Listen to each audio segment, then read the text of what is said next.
no more discussion of the week that was. Let's talk about the week that will be. We start on Thursday, November 17th, Andy, 8:15 p.m. Eastern, and this one looks like a good Thursday nighter. Tennessee Titans 6-3, 3-2 on the road at the Green Bay Packers, 4-6, 3-2 at home. We're at Lambeau Field in Green Bay, Wisconsin, 25 Fahrenheit, cloudy, 11 miles per hour. We'll start with the line history here. Oops, that's not it. We'll start with the line history here. In this one, I guess I got to bring it up. I apologize. I thought I had it up. That was the wrong thing. Let me just pull it up here. While I'm doing that, I'll talk about where the cash lies. Right now, on the Thursday nighter, we have 10,012 tickets in. Over here. We have 54% of the tickets on the Green Bay Packers, and we have 80% of the cash. So big bets coming in on the Green Bay Packers. Packers open up at -1.5, and they're now -3. That -3 got up to -120 today. It's come back 10 cents. But big bets coming in on the Packers and the market moving in their direction. From a total standpoint, it opened up at 40.5, and it got up to 42. Got up to 42. Now sitting at 41. Going over to the cash flow here, it's wild that it's gone up because 63% of the tickets and 98% of cash is on the under. But it went up to 42 from a 40.5 opening. The Titans won for the sixth time in 7 games, 17-10 victory at home over the Broncos. Tannehill returned from his ankle injury, and he was strong. That flea flicker was perfectly timed, but I thought I was in business in that game with the Broncos +3 in the under. Tannehill finished 19-36 for 255 yards, 2 touchdowns, no picks. Nick Westbrook-Ikhine caught 5 passes for 119 yards and 2 touchdowns. First career 2-touchdown game. He didn't have a touchdown this year. Robert Woods just continues to underwhelm. 2 catches for 10 yards despite being targeted 7 times. He has 4 catches for 36 yards over his last 3 games. Derrick Henry was slowed by the Broncos. 53 yards on 19 carries. That snapped the NFL rushing leader streak of 5 straight 100-yard rushing games. The Titans defense swarmed Russell Wilson, finished with 6 sacks and 18 quarterback hits. Terrence Mitchell had the game-ending interception. The Titans did all this without 5 defensive starters. So Jeffrey Simmons, their lineman, a 2021 Pro Bowler, their safety Amani Hooker, outside linebacker Bud Dupree, cornerback Christian Fulton. He was scratched pregame. And then they lose 3 more defenders during the game. They lose their DB Lonnie Johnson. He hurt his hamstring, carted to the locker room. They lose cornerback Elijah Molden. He hurt his groin. He'd just been activated off IR. And then they lose another quarterback in Caleb Farley with an injured back. How long can this defense continue playing at this level with all the injuries that they are facing is the most important question in this game. They keep seemingly handling all of these injuries, all of this. So let's move on to the Packers here. They snapped their 5-game losing streak in a big 31-28 overtime comeback victory over the Cowboys. Rodgers, 14-20, 224 yards, 3 touchdowns. Christian Watson, second-round pick, got all 3 TD passes. He had 4 catches for 107 yards. He entered the season with 10 catches for 88 yards. He's been dealing with injuries all through his rookie season.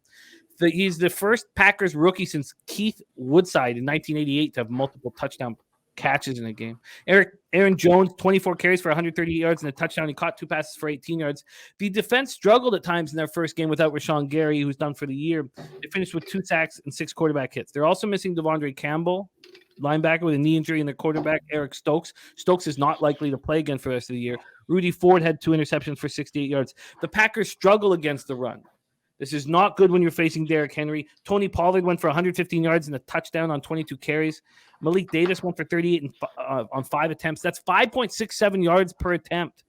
You have Devondre Campbell and Chris Barnes out at middle linebacker. This Packers defense allows 140.6 yards per game. Are you surprised that the market is moving so quickly towards the Green Bay Packers? Andy, take it away, the Thursday nighter at Lambeau, Titans-Packers. Yeah, this is tough because Green Bay did look good on offense. They're starting to, we're seeing the thing you see every year that Green Bay plays well in the second half, and Aaron Rodgers starts to find a rapport with a wide receiver. Like Watson looked really good. And, that's against probably a better defense than they're facing this week. So I understand it. I'm scared to be betting on a team that hasn't shown me multiple games where this offense can play well. And really, like the loss of Rashawn Gary and then the starting cornerback, couple of them, like you've had nasty injuries across both of these secondaries. I hate doing this on a Thursday because it's tough for coaches, even good coaches, and I consider both these to be above average coaches, to put together an offensive game plan on a short week.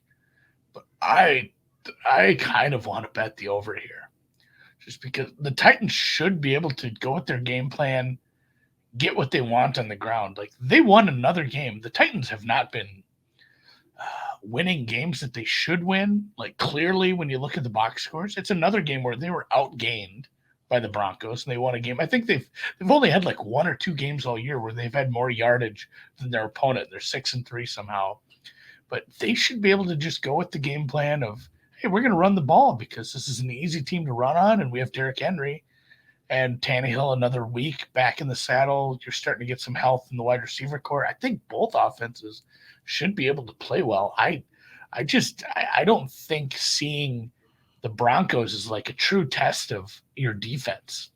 Like, that Broncos offense is pretty rough. So the Tennessee Titans defense is a lot worse than what we saw last week, giving up only 10 points. This is a Green Bay should be able to attack this secondary if we're starting to see anything with Watson. And really, like, this Titans defense is not good. I think Green Bay, if they're getting back into stride at all, what we saw against a decent Dallas defense, they might just tear up the secondary this week.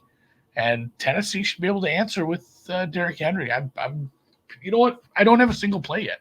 I'm coming into this. Usually we have to do this silly game where it's like, yeah, I bet this on Sunday and the number's gone, so it sucks. And, sometimes with the Cardinals, it's like, well, I'd still play a +3. It's fine. But I have no plays yet. I have not made a single bet, and I think this is going to be my first one. I don't know, unless somebody tells me the weather's going to be real bad. It's been snowing. It's been snowing for 2 days here. I'm not that far from Green Bay, but everything I've looked at just now, I'm not seeing it. I kind of like this over, so I'll take an over 41 here. Over 41 right now, available at -105 over at 5 Dimes, -108 at Heritage. I get it. I'm surprised at this market, what it's done. I'm surprised that it opened up at 40.5 and quickly shot up to 42.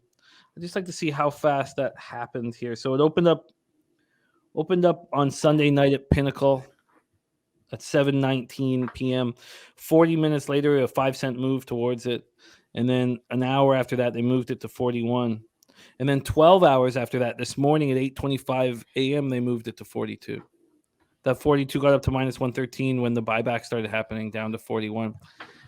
How is this Titans defense managing to bend and not break throughout all these injuries? Yeah, it's been really odd, and I think some of it is just opponent-based, or, some of it maybe just matchup, but, like, the Denver offense is truly atrocious. The Chiefs game makes no sense. I don't know what happened there. Like, the Chiefs have been so up and down. They're either looking like that or they're scoring 40. I can't believe that game was close. That was just maybe the one we can point at where it's like, man, is Mahomes really your MVP? But, like the week before that, they played the Texans. That's a really bad offense. The Colts right in that stretch, they only gave up 10 points there. It's probably a bit of a mirage. They played the Commanders. They played the Colts twice. The Raiders have been a struggle bus. And then early in the season, when they played a good offense in the Bills, they gave up 41. So I don't think this is a good defense. I hate putting – this is kind of a bet on the Packers, honestly. I just hate laying it with an Aaron Rodgers that's looked pretty rough. So if they get anything going on offense, this total goes over. I think the over makes a ton of sense. I think it makes a ton of sense here. I mean, we look at 63% of tickets on the under and 98% of cash on the under, and they moved the total up to 42. So they were saying, we'll take all your under money. Now it's back to 41, so maybe there's some concern. But that all makes sense to me. I'm very interested in your look there, and I will spend a little bit more time with it after the show, but I think that I will be rolling with you there. Andy on the over 41 at -105 on the Thursday nighter Titans Packers to get his card started.